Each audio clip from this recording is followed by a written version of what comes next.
pada hari ini akan disampaikan dan minta kepada pelajar Darul Kifayah yang berjaya dengan cemerlang dalam beberapa kategori, antaranya seperti berikut.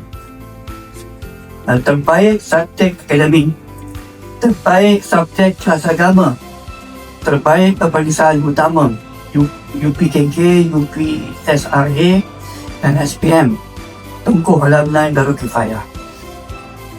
Selain itu, pemberian insentif sebanyak RM100 untuk subjek kecemerlangan SPM. Seramai 6 orang pelajar SPM tahun 2025 telah berjaya memperolehi 4A dan ke atas.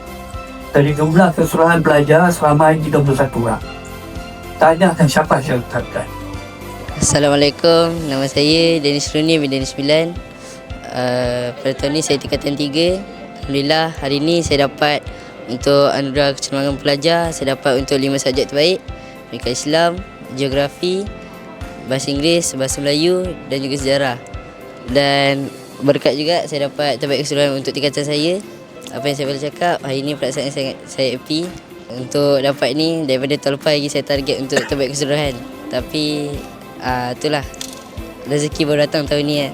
Saya sangat terima kasih kat mak saya, bapak saya, bapak saudara saya, mak saudara saya, abang saya yang selalu bagi saya support, bagi kata-kata semangat semua. Alhamdulillah.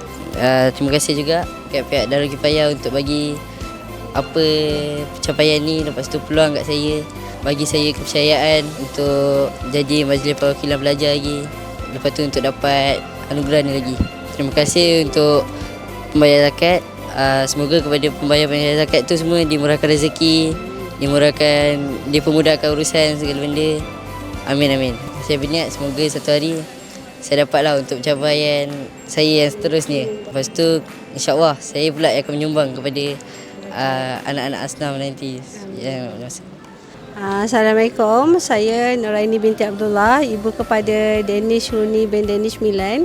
Alhamdulillah, hari ini bersyukur anak saya dapat pencapaian 5 mata pelajaran terbaik. Alhamdulillah, untuk tingkatan 2, semua atas berkat usaha dia, bantuan guru-guru, rakan-rakan cikgu, support daripada keluarga, daripada kami semua. Anak dia berjaya, Alhamdulillah. Untuk tahun 2026 ni, dia berjaya lah, Alhamdulillah.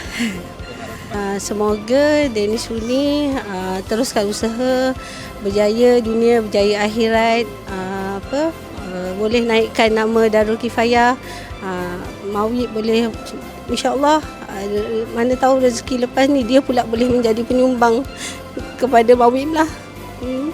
Hari ni dia penerima, insya-Allah kalau berkat usaha dia mungkin dia boleh jadi penyumbang. Kami sekeluarga memang support dia lah.